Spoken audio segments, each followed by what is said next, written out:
Thunder balls നമ്മൾ ഒരു എക്സ്പെക്റ്റേഷനും ഇല്ലാതെ അല്ലെങ്കിൽ ഒരു ക്യാരക്ടറിനും നമുക്ക് അത്രയും വലിയൊരു ഫാൻ ബേസ് ഇല്ലാതെ നമ്മൾ ചവറ് പടമായിരിക്കും എന്ന് വിചാരിച്ചിട്ട് മാറ്റി വെച്ചൊരു സിനിമയാണ്. സത്യം പറഞ്ഞാൽ ഞാൻ പോലും ഒരു ഡൈഹാർഡ് മാർവൽ ഫാൻ ആയിട്ട് പോലും ഞാൻ വരെ മാറ്റി വെച്ചിട്ട് ഒരു പടമായിരുന്നു സത്യം പറഞ്ഞാൽ തണ്ടർ ബോൾസ്.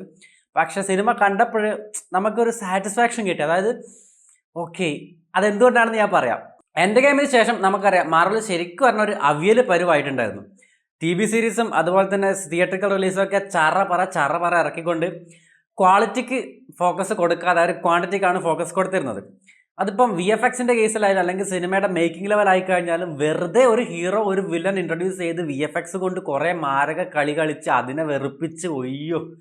പക്ഷെ ഇവിടെ അങ്ങനെയല്ല. ഇത് സത്യം പറഞ്ഞാൽ 100% റൈറ്റിംഗ് ആണ് ഈ സിനിമയുടെ ഏറ്റവും വലിയ ഹൈലൈറ്റ്, അല്ലെങ്കിൽ സ്ക്രീൻ പ്ലേ റൈറ്റിംഗ്.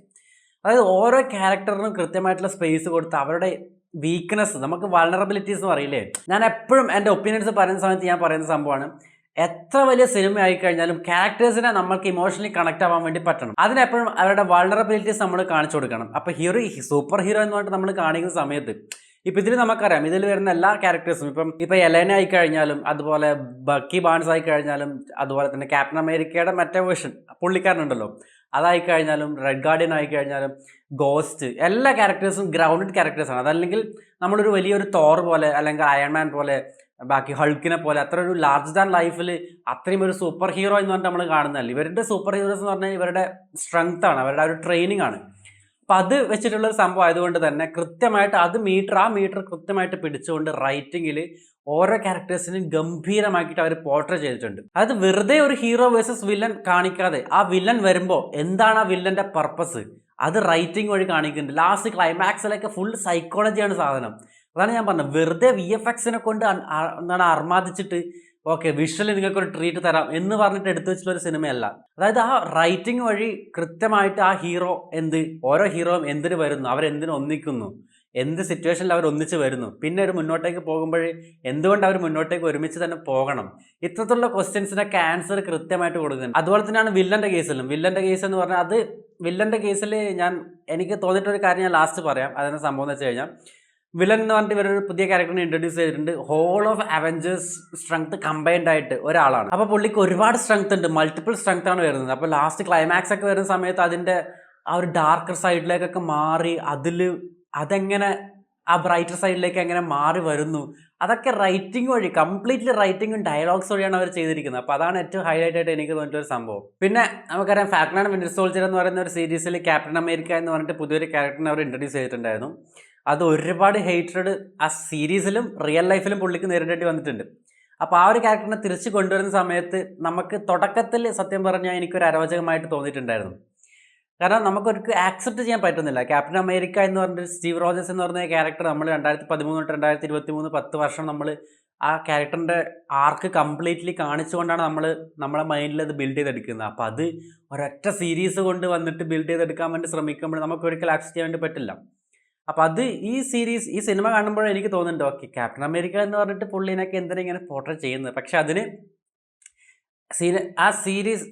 ആ മൂവിയുടെ എൻഡിങ്ങിലേക്ക് എത്തുന്ന സമയത്ത് ആ ക്യാരക്ടറിൻ്റെ ഞാൻ പറഞ്ഞില്ലേ വൾണറബിലിറ്റീസ് കാണിക്കുമ്പോൾ ഒരു കോമൺ മാനുമായിട്ട് കണക്ട് ചെയ്യാൻ പറ്റുന്ന രീതിയിലാണ് അവർ എഴുതിയിരിക്കുന്നത്. നമ്മൾക്കുണ്ടാവുന്ന വീക്ക്നെസ് തന്നെ ഒരു ഹീറോയ്ക്കും വന്നു കഴിഞ്ഞാൽ എങ്ങനെ ഉണ്ടാകും, ആ സംഭവം കൃത്യമായിട്ട് കാണിക്കുന്നത് കൊണ്ട് തന്നെ നമുക്ക് കണക്ട് ആവുന്നുണ്ട്. അപ്പോൾ ആ സിനിമ തീരുമ്പോഴേക്ക് ആ ഒരു ക്യാരക്ടറിനോട് നമുക്ക് ഓക്കെ ചെറിയൊരു ഇഷ്ടമൊക്കെ തോന്നി തുടങ്ങും.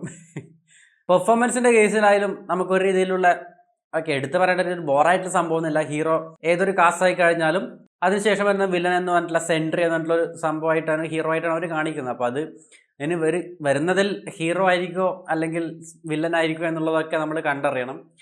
ഞാൻ നേരത്തെ പറഞ്ഞതുപോലെ ഈ വില്ലൻ എന്ന് പറഞ്ഞിട്ടുള്ള രീതിയിൽ ഇൻട്രൊഡ്യൂസ് ചെയ്ത് ഞാൻ പറഞ്ഞ പോലെ ഹോൾ അവഞ്ചേഴ്സ് കമ്പൈൻഡ് ആയിട്ടുള്ള സ്ട്രെങ്ത് ആണ്. അതായത് ഇനി വേറൊരാൾ വേണ്ട, പുള്ളീൻ്റെ ഉള്ളിൽ തോറിൻ്റെതായാലും അയൺമാൻ്റെതായാലും പിന്നെ വിഷൻ്റെതായാലും അങ്ങനെ എല്ലാവരുടെയും സ്ട്രെങ്ത്തും കമ്പൈൻഡ് ആണ്. സീക്രട്ട് ഇൻവേഷൻ എന്ന് പറഞ്ഞിട്ടുള്ള സീരീസിൽ ഇതേപോലത്തെ സംഭവം ഇവർ കാണിച്ചിട്ടുണ്ടായിരുന്നു. അത് വി എഫ് എക്സ് വഴി കൊളാക്കി വേറെ സംഭവം.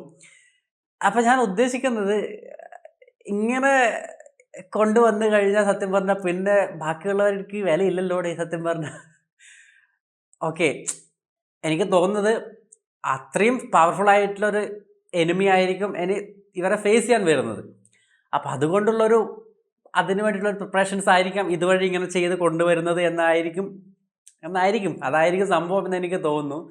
അപ്പോൾ പോസ്റ്റ് ക്രെഡിറ്റ് സീൻ എടുക്കുന്ന സമയത്ത് അതിൻ്റെ ഒരു ടീസിങ് കൊടുത്തിട്ടുണ്ട് മക്കളെ. കാരണം സിനിമ എൻഡ് ചെയ്യുന്നത് ഇവരുടെ ന്യൂ അവഞ്ചേഴ്സ് എന്നുള്ള രീതിയിലൊരു എസ്റ്റാബ്ലിഷ്മെൻറ്റ് കൂടിയാണ്. അപ്പോൾ ഞാൻ സത്യം പറഞ്ഞാൽ അവിടെ കിടന്ന് ആലോചിച്ച്, അപ്പോൾ അപ്പുറം ഒരു ക്യാപ്റ്റൻ, ഇപ്പുറം ഒരു ക്യാപ്റ്റൻ അമേരിക്ക, അപ്പുറം വേറൊരു ക്യാപ്റ്റൻ അമേരിക്ക, അവിടെ ഒരു അവഞ്ചർ, ഇവിടെ ഒരു അവഞ്ചർ. അത് തന്നെയാണ് പോസ്റ്റ് ക്രെഡിറ്റ് സീനിൽ അതിൻ്റെ ആൻസറാണ് അവർ തന്നിട്ടുള്ളത്.